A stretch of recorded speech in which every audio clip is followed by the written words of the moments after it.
broliai seserys, viešpats gimdamas šiame pasaulyje atnešė viltį. Tad linkiu jums vilties ir nepasiduoti nevilčiai, kuri visą naikina, bet vilčiai, kuri kuria gyvenimą. Gražių jums šventų kalėdų. Per šventes norime, kad viskas būtų idealu, tobulos šventės, tobulos dovanos, bet kartais tas tobulumas pavirsta tiesiog nereikalingų daiktų krūva arba nesuvalgytų maistų po kūčių vakarienės.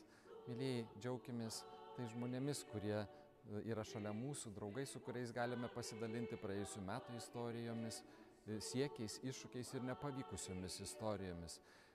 Nes tai ir yra tikrasis kalėdų džiaugsmas ir stebuklas. Palaimingų švenčių visiems. Mėly uostamiesčio gyventojai, gerieji Marijos Taikos karalienės parapijos parapijiečiai.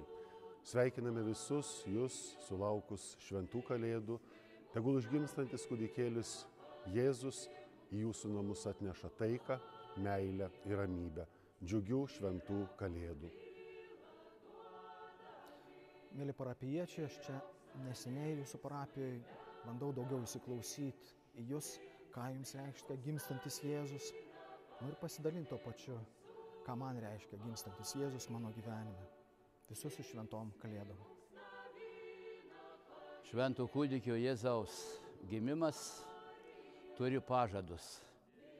Šis pažadas pilnas malonės ir tiesos.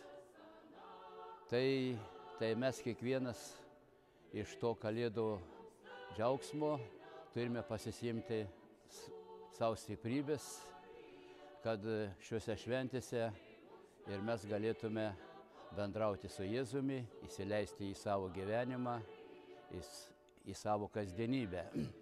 Tai to noriu palinkėti šiuose šventose kalėdose visiems mūsų parapijos bendrakeleiviams. Palaimintų 25-ųjų viešpaties metų.